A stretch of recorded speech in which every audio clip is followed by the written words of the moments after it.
My name is Chioko Grevious, and I am one of the co-facilitators of the Sankofa Parent Support Group, which I'll talk to you about a little later. I have been tasked to talk about the CEDD briefly, so that's what I'm going to do. So the overview is the CEDD was established in 2006, and it is one of 67 federally designated university centers, so UCEDs across the country. The mission of the CEDD is to collaborate with individuals with disabilities and their families to improve the quality of life and to support community inclusion. So the CEDD brings added resources to expand activities and impact of the Mind Institute, serving as a resource in the areas of education, research, and service, and providing a link between the university and the community to improve the quality of life for individuals with developmental disabilities. One of the cool things about the CEDD is that it sits in the heart of Oak Park, so it is a very diverse community that the Mind Institute is a part of, so that's pretty special about the Mind. Some resources that are offered to the community is the Resource Center at the Mind Institute, and there are some great people in that Resource Center that can direct you to where you need to go. So Maribel is one of them, and Terry is the other, and they're just great. So if you ever have to stop by, they will be very helpful. We have Minds Behind the Mind, which is a learning experience. It's kind of like a seminar. There's somebody that discusses a topic. The community can come and get that resource as well. There's a Summer Institute, which you are all at, so give yourself a clap for that. Then there's the CEDD website, and then there's the online training program, Adept, and there's recorded presentations that are also available on the website, and you'll find things like Minds Behind the Mind if you've missed that. So some sponsors and affiliations and connections are the Fellowship Program in Developmental Behavioral Pediatrics. There's the Interdisciplinary Pre-Service Training in Developmental Disabilities. There's a training in ASD for working professionals and community members. That is actually offered through the UC Davis Learning Extension, and it's a lot of people who are nurses, psychologists, and social workers go through that program. And then we also have training for medical students, so that's kind of where the LIN comes in to play. There are people who are already working as clinicians or practitioners, and then there's also future clinicians and practitioners that are going through that training program as well. Okay, how many of you are the parents of a child with any kind of disabilities or different abilities? Excellent. Thank you so much for attending. At the end of this whole presentations, we really hope that you will be establishing your own organizations or support groups to help your own local areas, right? So we are just giving you the examples, how we started. So let's go to the first group, which is a One Mind group. It's a Korean-speaking parents support group that we began 20 years ago. Yes, 20 years ago. Yeah. Okay, so I started in 1998 at the Sacramento State University, where the Region 3 was holding the conference like today for the families. So I did invited all the families that I've been helping individually and put them together. And then at the end of the all-day conference, we started to have One Mind group, because One Mind group means that we are raising children together as a one family, one village. Okay, and that's what happened. And then membership mainly is for the families with the children with IEPs in this area in public and non-public school settings. And however, not only those families include the parents, but also people with disabilities themselves who happen to speak Korean as their primary languages. Okay. And Korean American adults, and also professionals like myself. And I raised the child I adopted a son from South Korea with learning disabilities.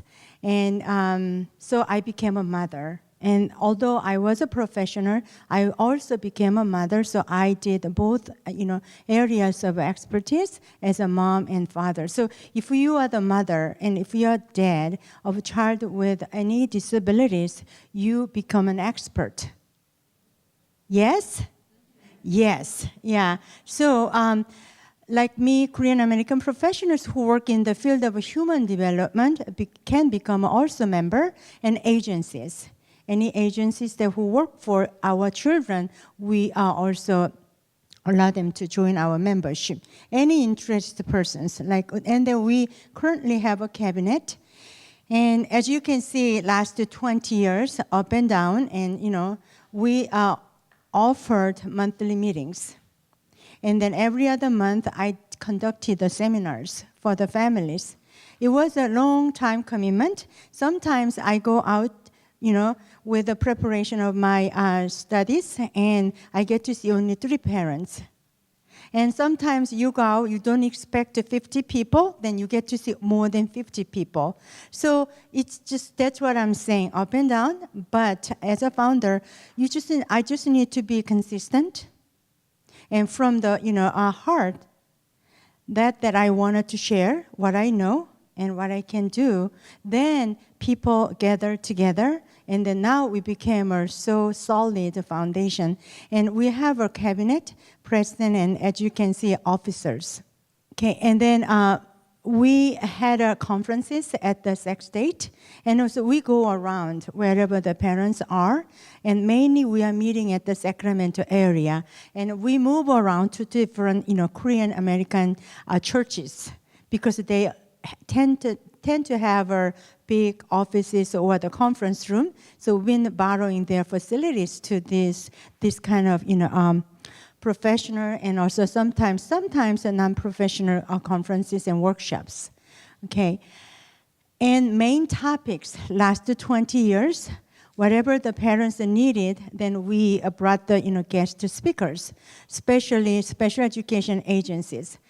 I worked with EunMi very closely, and also I worked with the DRC, the Disability Rights of California, and also I worked with, of course, the Alta Regional Center, Alta California Regional Center, many years, because all of our students, young adults, and also members in this organization, they are clients of Alta Regional Center in this area. And also evaluation assessments, we sometimes bring the IEP documents, and sometimes I ask the parents bring the protocol, so they got as a copy from the school district, and we go over how to read IEP documents and then assessment result. Because there are some terms that as a families not familiar with. So we try to study together. I told you from the beginning that you are the experts. Doesn't matter, how much PhD you have in this area, if you do not have a heart, if you do not know the students the way the parents know, you are not an expert based on my definition. So you must have 2 things, right? And all those stuffs we started together, and then I'll bring the translated materials or written by the Korean parents in South Korea, and then brought those books to this country, and then we've been reading together. I've been publishing a couple of handouts for these groups as well in Korean. Okay, and then regular activities. As I told you that I've been working with, she's coming, EunMi Research Center a lot. I'm using it, their website, every time we meet. And we do the disability simulations. Even though you are the parents, if you are not wearing your sons or daughters with disabilities shoes, you just don't understand. I know I probably go far, but being a mother and raising a son with disabilities, now I can tell that, with confidence. Yes, we need to put their own shoes, so one way we can do is simulation. They become a child with disabilities. Then they understand, oh, this is it. This is why he said what he said. And also, this kind of conferences, I will try to share the information and get a fund to take those families to this kind of conferences. This is a great year at Mind because, as Auburn said, almost 200 people, families who are attending this current conference. This is the first time that we have this many families. So this is a great news for us and for all of us. So we can raise our children. We can also educate our students only the way that you know. I know. So that's why as a families and as a teachers, we have to keep studying about their and inquire about their disabilities. And also, we don't want to lose the personal connection with the students. So in our One Mind group, we have a regular meetings, like gatherings. We just went to the Donna Lake. Every July we go to Donna Lake, and then one corner of the whole lake, we confined for only our group. We had over 50 students participated this. I probably have pictures and.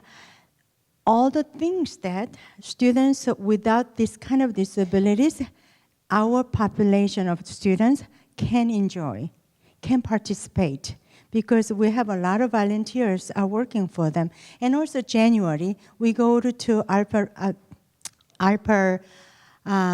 I forgot the name of the ski resort that we've been going on. And then we take the students there, and then it's just special sports. So one student, right here, one child, and then 3 volunteers will be helping. Okay. So, and then, this is the activities that we've been doing. And our Christmas parties, and then the swimming parties and stuff. Okay. Then, this is from this July. So we've been doing hiking and snowing and, skiing and summer sports. So after 20 years that I am reflecting with family members that we need to keep going. Because those students we studied from, and then the students are now almost 30. And those students that we got identified having autism 20 years ago, he is 27 years old. So, things, and they're moving along, and research get evolved more and more. So there is no time for us to just sit down and complain that I have a child with disabilities. Only have a time that we need to learn more and then try to share, because raising the child is all about the sharing, right? So that's what we are doing. And our future plan, yes, we're gonna keep going, and then we will be sharing with the support groups like One Mind group. So like I said earlier, I'm Chioko, and I'm one of the co-facilitators of the Sankofa group. Like Aubin said, I have a child that's 10. He's on the spectrum. He was diagnosed when he was 4. And so a little late of a start. And it was interesting because a lot of the families that were at his preschool, their kids were on the spectrum, and I would be like, oh yeah, that's terrible. Like, what's happening there? Oh my goodness. And then my kid was diagnosed, and I was like, what do I do? I went into like this just frantic frenzy, and luckily there were parents around me to support his learning and getting the resources that were needed and the therapies that were needed. And so I attribute that to the parents around who were kind of building me up to do what I needed to do. And he's a very successful 10-year-old. So that's why I do the group at the Mind, is because I know that being around a community is so beneficial. So basically our group, we used to be called, let me get this right, we used to be called the African American Developmental Disabilities Parent Alliance Group. Say that 3 times. So we decided to go through a name change because our group members were like, we can't remember all of that, or the acronym, or any of that stuff. Is there anything else we can call ourselves? So we went through a meeting and we decided to call ourselves Sankofa, which is basically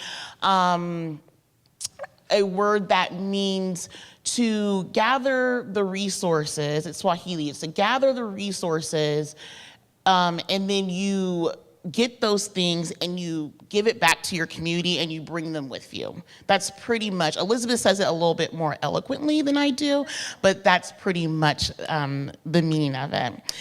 We meet once a month, every last Tuesday of the month now. The meetings are an opportunity for a unique group of parents that come from at different walks of life. So we have professionals and people who have kids that are 18 or they're going into college now on the spectrum, and then you have parents who have a 3-year-old. And so there's this wide range of experience and knowledge, a lot of resource sharing, things that are happening in the community that is specific to our kids. I just heard April and I were talking in the lobby about an event that happens at Sky High. So it's things like that that we do. Our topics of discussion range from anything from self-care to community safety, so like fire and police. We have disability rights have came and talked to our parents about the IEP process and it being a legal document so that's always a shocker. A lot of parents don't know that your IEP is a legal document, and so we've discussed that too. And so we do all these things and to help navigate through the system, and we do all these things in a culturally sensitive manner, and so it's easily relatable. Yeah. The importance of Sankofa, it was due to an overwhelming response of parents who needed to know how to navigate the system, and it was really, really difficult. And even for me, who had my child and had been around friends, it was very, very hard to navigate the system. And so with the support of the CEDD and Warm Line Resource Center, we were able to put this group in action. So the parents meet and engage with each other. And in the support groups, there are parents that are experiencing life with diagnosis and how difficult that is, and they are able to share. And our support groups typically recharge the parent and provide a safe space where parents can talk amongst themselves and send their kids to childcare, so that's always good. And it's important that parents take care of themselves, because if you're not healthy emotionally, then you're not able to provide the support for your kid. So that's where we come in. So we like to think of ourselves as cultural brokers. Does anybody know what a cultural broker is?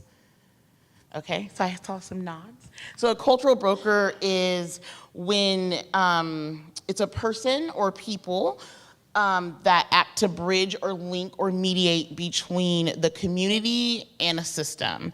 And so this person are go-betweens and advocate on the behalf of the individual or group. So Elizabeth and I, we take this role, and other parents in the group who know a lot more than I do, and we act as advocates and cultural brokers. So there's a lot of times where things are just not understood because the system is very complicated sometimes. And so that is what we do, is we're able to discuss as a group or even strategize as a group. Sometimes a parent will come in with an IEP and it's so all this legalese, and you just don't know what is being said in those documents, and we dissect it together. We offer support where we go out sometimes to IEPs with parents to show community and advocacy. So that's our group as a cultural broker. So cultural brokering is establishing trust from the community. We're knowledgeable, we try to be knowledgeable about dominant and minority communities' values and beliefs. Understanding how to explicitly translate information from one value system, so usually like the school system, regional centers, that sort of thing, to the other. And we're able to do that in a way that makes sense culturally. So as a tool, I like pictures. I don't know if you can tell, all my slides have them. And our community in Oak Park is not rural, but it's underserved. So cultural brokering is very, very key there. And it can be confused sometimes as an outreach tool, but it's different because Outreaching is usually one way and it's short term, whereas cultural brokering is based on a relationship building and mutual respect. It's usually a slow process, but when it's done right, it can affect long-term change. So what can cultural brokers do is to provide language interpretation and translation. So with us, it's not a barrier in speaking another language, but sometimes the vernacular is different and the way things are approached are different. And sometimes the group, we've noticed, doesn't have the language to talk with the providers. And so we've been able to help out with that. And we serve as mediators between groups with conflict, offer information to providers, and teach families about how service delivery systems work to partner with families. And we become valuable partners in research. So like I said in the beginning, we have the LIND that happens at the CEDD, and so we've been able to bring in LIND participants and have a relationship with them because those are our future providers. And so talking about family-centered care and how important that is in a diagnosis and to include everyone in that process. So another picture. So who all can be cultural brokers is everyone. Everyone who has the desire to learn more and who can engage in the community can be a cultural broker. It is also important that the cultural broker comes from the community. So Elizabeth and I both lived in Oak Park. And so we're very familiar with the schools in the area, the families, some of the families that come to the group live within Oak Park, or they live outside. There's a lot of people that come from Elk Grove. We have people as far as Roseville that come, but we decided to be rooted in our community and know the community well. And some of the topics that we discussed, so knowing parental rights. I know a lot of people get those parental rights sheets at the beginning of every IEP, and no one reads it, including myself. So, and then understanding behavioral intervention plans, that's been a huge one. Understanding special education laws, advocating for assistive technology. I know just recently my own son has a laptop in the classroom, and so the group has been very instrumental in helping me walk through that process as well. And balancing personal mental health with parenting. We've had therapists come in. Oh, I have 5 minutes, okay. And then police and fire safety. So we've had police officers come in because one of the concern with our families was policing in our communities and children on the spectrum and children of color. And so we had Elk Grove Police Department come out and talk to the families about their policies in dealing with children on the spectrum or other developmental disabilities. And then we had a fighter that came from West Sacramento to talk about a safety plan and bringing the kids items to identify firefighters, and came in his full gear so that the kids can know what a firefighter would appear, or how he would appear if they came to the house. And then that's our contact information. So that's the front of the new page, totally in Spanish. You can go and check the Centro para la Excelencia en Discapacidades, and all the information is in Spanish. There's videos, there's tips, there's the link for the adept in Spanish.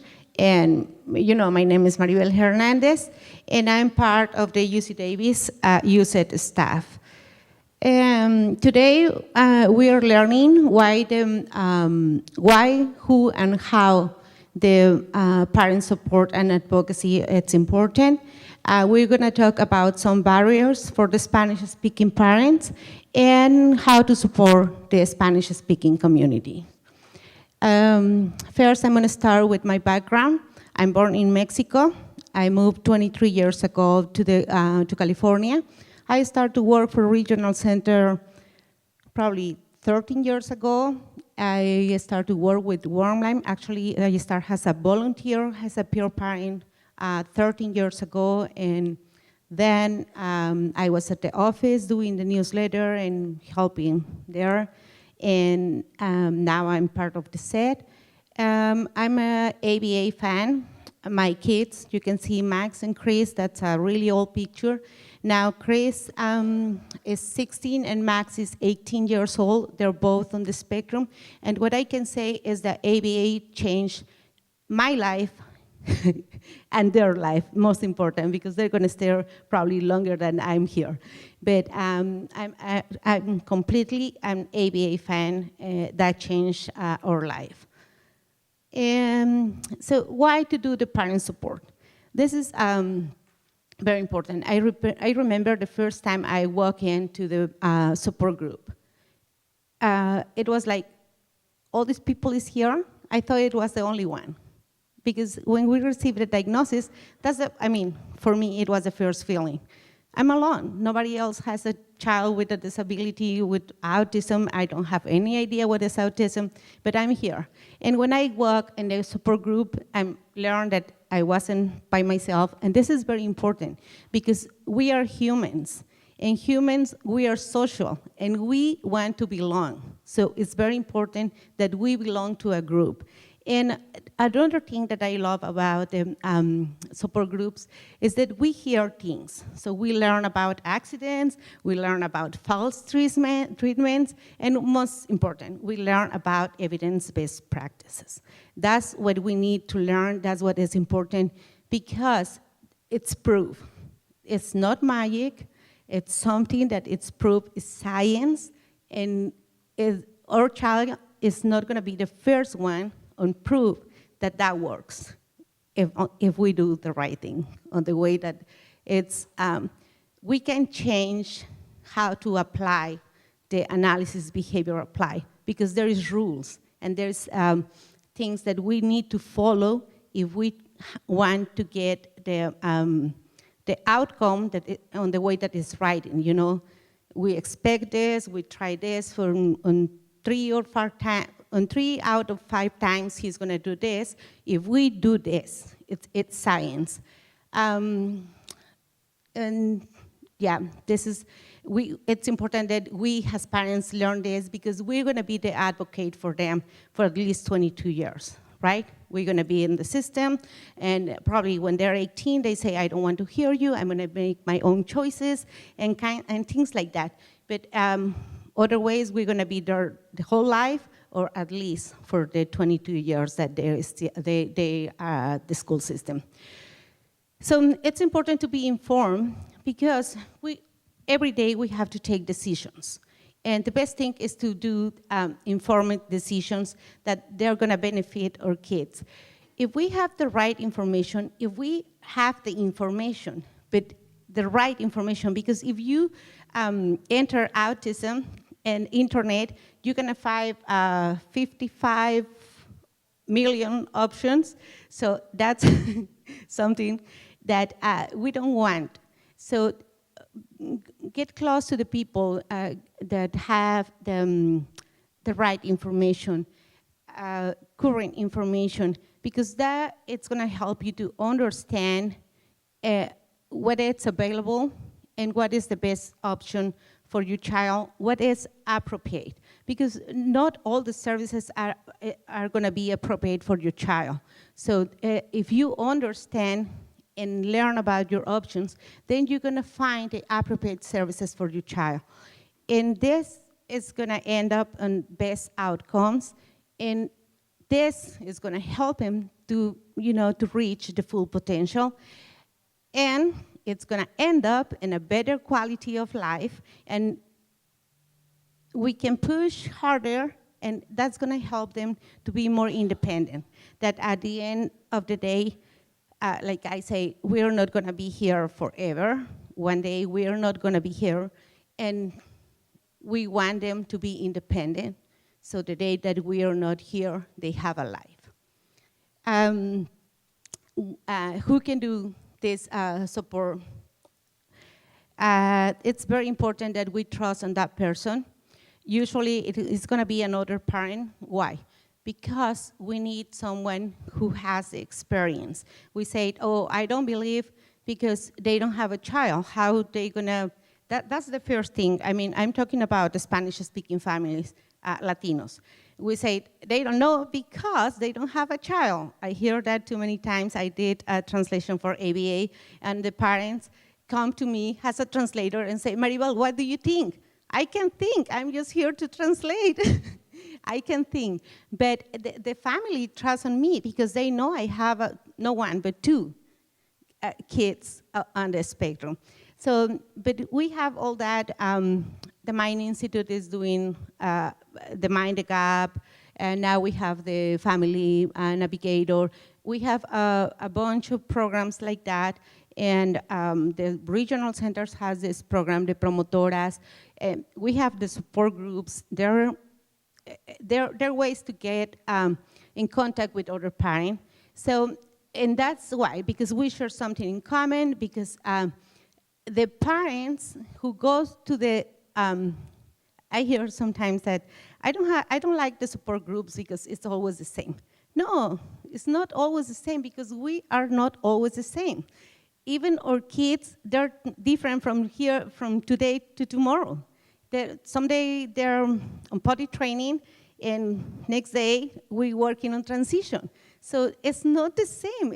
It's important to go because at the support groups, we learn, I love this, we learn about the local resources.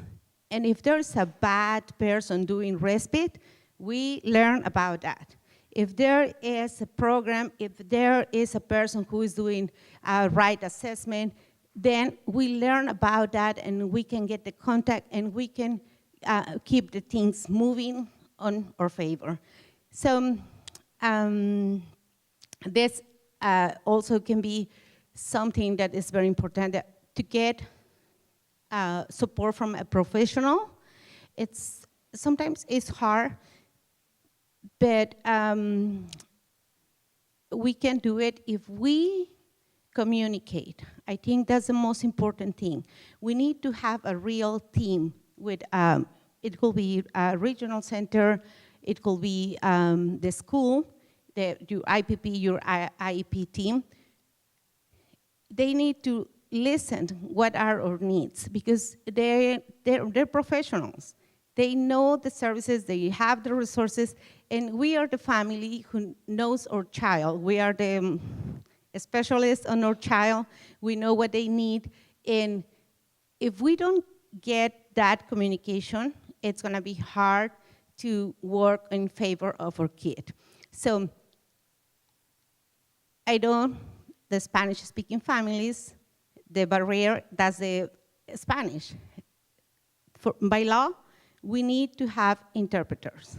So there is no excuse not to try to get in touch with our team. We have to be open. We have to talk about the things that are important for us because, for example, for me, I never think about how I'm gonna feed my kid. I don't care. I want him not to bite his hands. I want him not to hit the other kid. It was important for me that it's what he's gonna eat, or until now he's 16 years old, he doesn't know how to tie his shoes, and I don't care. Why? Because there's a bunch of shoes that they don't need to be tied. So let's do those collaborations, let's get in touch, let's communicate with our teams. How to do it? It's very important to listen to the family. Most of the time we just want to talk and say, okay, this is what is going on with my family, and this is how I feel. And it's very important to listen to the family. It's very important not to give a diagnosis. We are not professionals. We are just a parent, and just be there to listen. And if we have some information, try to give it on paper, because the parent is listening to you, but is walking out the door, and he's gonna forget what you're saying. So let's try to give a paper to, so that way they can keep that information. Be sensitive. They don't need all the information. They don't need to know about transition if this child is only a year or 2 years. They need the information that it's gonna be useful at that point, because even if they don't have a diagnosis, I don't see why we have to talk about autism. That what we do with that is just give more stress to the family. So it's better to say, okay, you can call here, or probably go here. But don't say, oh, it's he doing this, that. Probably that's autism. don't do that to the families. We need to be very sensitive about that part. The translation, again, I'm talking about the Spanish. It's, let's keep it simple. It's hard when someone say a joke in English, and it's, okay, how am I gonna translate that? That's, let's keep it simple, and because that's a part that we're, okay, so how are you supposed to translate this? I have no idea. So here are some of the barriers, but I want to focus on the things that they're available.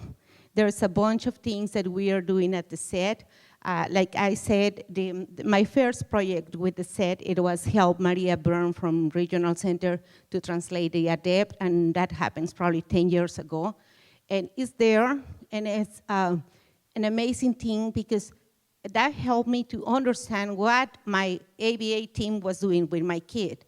I was no idea what they're working on or doing with him, and I start to review and translate the ADEPT, and that helps me a lot because I'm like, okay, why he's crying? Why when this guy is coming, he's crying more? I was worried about my kid crying, but the ADEPT, you know, I learned that that's the way it is. That's the curve of the behavior, but that's another talk. So we have trainings in collaboration with EunMi. We have the siblings workshops. We have some activities that the Mind present for the families. I don't know if you have the chance to see this. There's the activity that is coming for the family. And then we have the support groups like Chioko mentioned, and we have the Spanish one. The information is here if you need it. And we are planning to have a conference completely in Spanish. So we're crossing fingers and working hard. And I think I went back. So please visit our website completely in Spanish. You're gonna find the presentations that we did for the Minds Behind the Mind, and other presentations from doctors that they've been here from Spain to do postdoctor.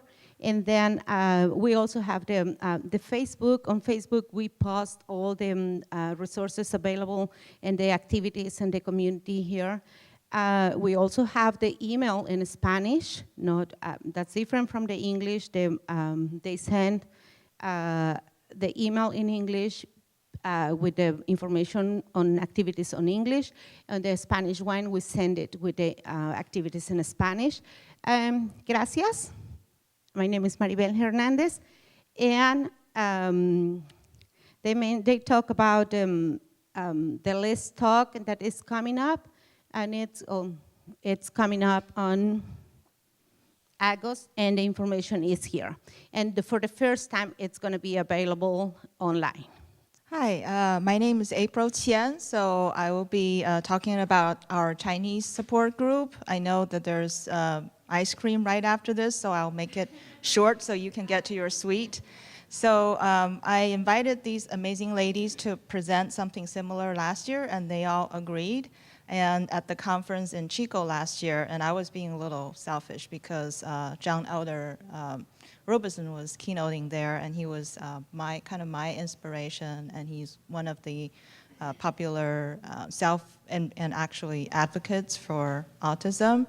And in his recent talks, he's talked a lot about how our autistic people ourselves need to have a community and need to have advocacies for ourselves.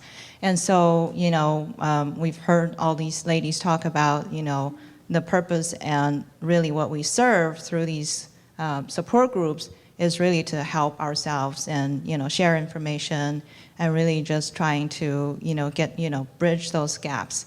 So I moved from the Silicon Valley 2.5 years ago, where a couple of friends and I, actually the group leader now, she's an engineer at Apple. We found the group in 2013, And I had just been in China for a few weeks, and our group broke 200 members in the main Bay Area. So when I moved out here, I was trying to find how I can start it here. So I started a small group with the help of Mind and the land training program, which is a great program. So there was a table, I think, in the center, and you can learn about that. So our new group, just like my colleagues talked about, we support the new clients. So what I do is I support new clients that are referred from EunMi or regional center, or people who are in the community can refer their friends if they know them.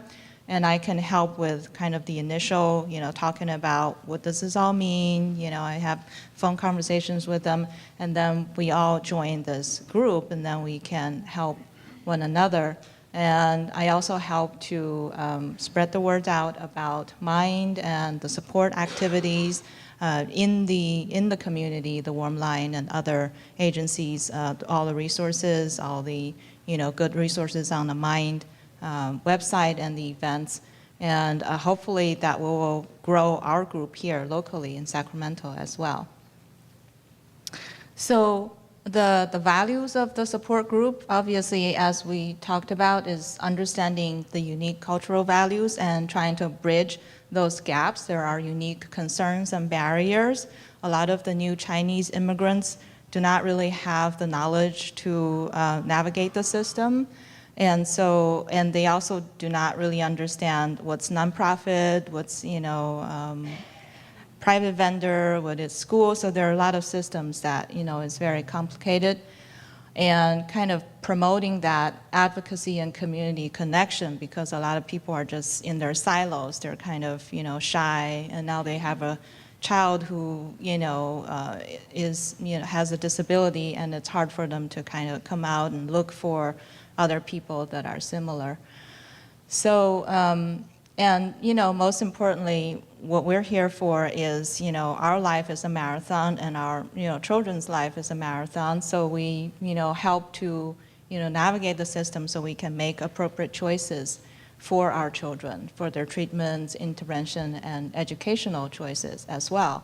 My son has what they call high-functioning autism, and we kind of relate a lot to the Asperger's diagnosis. If you have heard Steve Silberman talk about the geek syndrome, he actually came to talk at Mind a couple years ago, and so did John Roberson, is that there are these hyper-systemizers who are good with science and engineering, that maybe themselves have autistic traits, or their children end up having a more kind of severe version of that autism. And we, when we established a group back a few years ago, was because we were all on this overseas Chinese portal, and there was a autism group that are for all the overseas Chinese.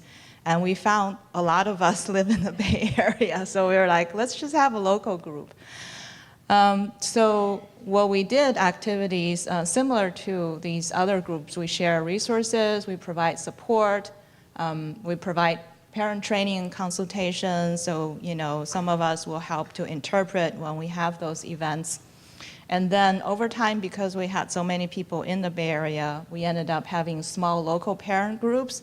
So a lot of times we just do, Friday nights, moms would go out after the kids have gone to bed, and then we just, talk about, different things we've gone through, and our kids are different ages, so we can, share what we did, and kind of also, we were just talking through lunch that self-care is so important for the parents, because you cannot lose sight of the fact that we have to take care of ourselves first. We need a place where we can talk to people that they understand. They provide emotional support for one another, so that we can kind of go back to our life and say, okay, at least we're not here alone. There are people that are in the same situations. And the Bay Area group, we also partner with Friends of Children with Special Needs, which is also a nonprofit organization that was founded more than 20 years ago by a few parents. They have a they have a site in Fremont, and they just opened a South Bay office as well. So they together they offer enrichment classes, parent seminars, and fundraising. So just to keep it short and give a couple of unique things, how our group has run outside of the face-to-face meetings is that we have an online environment that is ubiquitous. And we do have small group face-to-face meetings, but the online environment has provided a really kind of convenient space for us. And the way that we use it for crowdsourcing has also been very effective, because what we've gone through, like my son is 12 now, so he's in middle school, so we're dealing with middle school and possibly looking down the road a couple years, high school and transition issues. And here we have, parents who have kids that just been diagnosed, or needing to navigate the regional center system and all of that. So crowdsourcing is that we kind of have this growing people who have been comfortable in our group, and then they'll help other people. So what's most effective is you ask a question about something very specific, and then somebody who has just gone through that will come out and help you, which is way more effective than if I try to find that resource. And so so that's worked very well for us, and I'm also very appreciative of all the resources that we can access through the Mind, Wormline, and FCSN. And so there are some examples of how we've used this environment. So this is my very small group that I just started last year, and some screenshots from last year. So some examples are just, I would share information about the Mind events, or somebody would ask a question, and then, and then we say, okay, there's these, some of the resources that I take pictures and I share, and then they would, come out, and we would meet there and go to that event together. And I also share resources in Chinese, like a friend of mine who is a BCBA in LA. So she'll write some articles. This article is called "I'm Autistic, Don't Waste My Time." So it's a practical tips about how to choose effective treatment for your child. And so this is a scenario where somebody asks a very specific question, and there's just lots of people answering and trying to help them. And so it's just really convenient. You can post pictures, you can talk, so that you can just speak instead of type. And so that's the little bit of uniqueness of our group. So there's my contact, and I appreciate everybody's time coming to this session. So we'll leave time for questions. So I know that the regional centers were hiring cultural specialists across the state. You seem to be doing a lot of the work of cultural competence training. I'm wondering how the regional centers have supported you, how you've found partnerships with them, what are the best practices for that? I know we have very limited time, but I'd love to hear from each of you. That's a great question. And regional center, are you talking about the Alta California Regional Center? All 21, okay. Okay, my personal experience as a professional, that they got the grant, and then they hired me as the support provider, service coordinator training on the cultural awareness, and then how to effectively communicate with families from diverse cultures, focusing on Asian. So I just completed 3-day trainings. So that can be the one way of, and Okay, go ahead. Oh, you can go ahead. No. Okay, no, okay. Then I don't know how to turn that on. I'm sorry. Yes, we have had some support as well. I know one of the, and Elizabeth is here now, so she could probably speak a little bit more on this. But we have had people who come from even the State Council for Developmental Disabilities, and they have served as resources to our family. So we have one lady who is in the Salado County area, so like Fairfield, Vallejo, and wants to start a group that that looks like ours in that community. And so she has been attending our sessions and getting resources, but she's also provided resources to the families.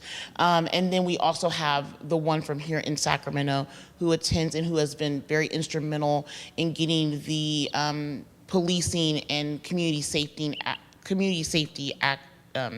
activities to our families as well. The UC Davis Mind Institute was created in 1998 with a promise to find cures for neurodevelopmental disorders.